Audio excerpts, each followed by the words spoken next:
একজন ম্যাচিওর মেয়ের কাছে প্রেম মানে এমন একটা জায়গা যেখানে সে দুর্বল হতে পারে, ভেঙে পড়তে পারে, কাঁদতে পারে এবং জানে ওর মানুষটা তখনও হাত ধরে বলবে, তুমি ঠিক আছো, আমি আছি তো পাশে। সে খুঁজে এমন একজন পুরুষ যে তার শরীরের প্রেমিক নয়, তার আত্মার বন্ধু হবে, যে মুগ্ধ হবে মেয়েটির স্বপ্ন দেখে, তার চিন্তায় ডুবে যাবে, তার সাফল্যে গর্ববোধ করবে, যে তাকে বদলাতে চাইবে না, বরং ঠিক যেমন সে আছে সেভাবেই ভালোবাসবে, ভাঙা, ক্লান্ত, জেদি, কাঁদন ভরা এক হৃদয় নিয়ে।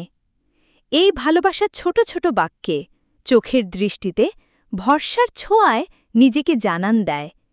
এ প্রেমে প্রতিশ্রুতি থাকে না প্রচুর, কিন্তু থাকে একরাশ দায়িত্ব, থাকে এমন বিশ্বাস যা দিন শেষে একে অপরকে টেনে আনে ক্লান্ত পৃথিবীর ভিড় পেরিয়ে। একজন ম্যাচিওর মেয়ে জানে শুধু ভালোবাসা দিয়ে সংসার চলে না, কিন্তু ভালোবাসার অভাবে জীবন একসময় নিঃসঙ্গ মরুভূমি হয়ে যায়। তাই সে চায় এমন একজনকে যার সাথে সে শুধু প্রেম না, জীবনটাই ভাগ করে নিতে পারে। ভালোবাসার কথা সবাই বলে, কিন্তু অনুভব করে কয়জন? সে খোঁজে এমন একজন যে প্রেমে না থেকেও প্রতিদিন প্রেম করে, যে পাশে না থেকেও তার ছায়ার মতো অনুভব করায়, যে বলে না আমি তোমার, কিন্তু প্রতি মুহূর্তে প্রমাণ করে তোমার জন্যই আমি।